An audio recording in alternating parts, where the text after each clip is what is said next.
mga kapreni, makikipag-birthdayan kami. Dito lang din sa kapitbahay namin. Ayun, si Ruichi, ayaw pa niya maglakad. Gusto daw niya sumakay sa tricycle. Si Kuya Ken sana ang magbibideo sa akin. Kaya sabi ko sa kanya, hawakan mo na lang yung lampin ng kapatid mo. Para makapag-video ko ng maayos mga kapreni. Pati yung regalo, pinasuyo ko na kay Kuya Ken. Alam nyo naman, piling vlogger na ang first son. Birthday nga pala ng anak ng kachismisan ko. Eto nga pala yung bahay niya. O diba, dapat makikipagchismisan kayo dun sa may class. Class A, mga kapreni. Hindi class B, mga kapreni, ha? Tuwang-tuwa ang tito ko kay Ruichi, kaya napabuhat siya. Ewan lang mga kapreni kung tatagal humawak ang tito ko. Maya-maya, makakaramdam na rin ng kabigatan ni Ruichi. Dapat kapreni, hindi basta-basta makikikain. Dapat may regalo din. Ipapalandakan ko to kapreni. Syempre, minsan lang magregalo.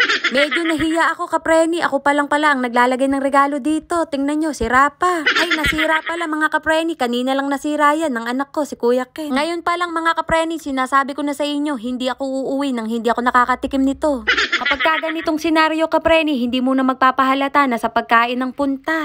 Eto rin pala kapreni ang isa sa mga kachismisan ko. Jowa ng pinsan ko na ngayon kumari ko na, kachismisan ko pa.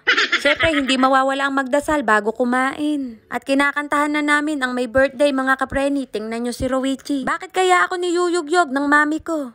Yung anak ang may birthday kapreni, pero ang nanay ang humipan ng kandila. Pero ang totoo kapreni, walang samud dyan, si Bulenjing TV. Vlogger na rin yan mga kapreni. Siyempre, bago mag-hi, aayusin muna ang buhok.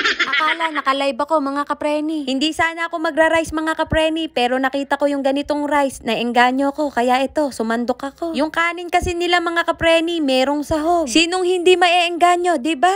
Kumuha ng picture ang tito ko, mukhang may ebidensya pa yata siya. Buti na lang kapreni, cater to, kung hindi, makikita ang ebidensya kung gaano ko kalakas kumain. Gusto ko sanang sabihin kapreni, pwede po bang pakidagdagan kahit 3 sandok lang? Pwede naman bumalik kapreni, kaya lang nahihiya na ako. We, meron ka ba nun mauma? Wala kang hiya, walang hiya ka. Ultimo soup kapreni, hindi ko palalampasin to, gusto ko rin matikman. Sana all makakatikim ng soup.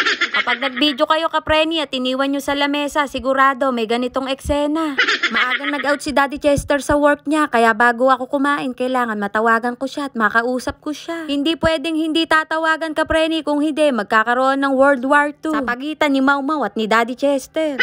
At habang kumakain nga kami kapreni, meron akong napansin. At napansin nyo rin ba mga kapreni? Yung mukha ko kapreni, pawis na pawis, kumakain lang ako. Nakaka-pressure pala ang kumuha ng pagkain kapreni. Sa totoo lang kapreni, ayoko nagkakaganito ang itsura ko, pero hindi maiwasan, talagang ganito na.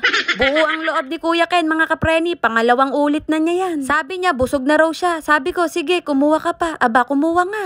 Nasa kalagitnaan ng pagkain ko kapreni, muntik na akong mabulunan. Kapag kumakain kasi ko, walang preno, panay ang subo ko. Hinati na ang cake mga kapreni, kaya ito, humingi na ako. Isang slice lang mga kapreni, masaya na ako. Pero sabi ng tita ko, hindi, kulang pa yan, ito pa. Sa malamang mga kapreni, baka hindi magkasya sa amin ni Kuya Ken kapag isang slice lang.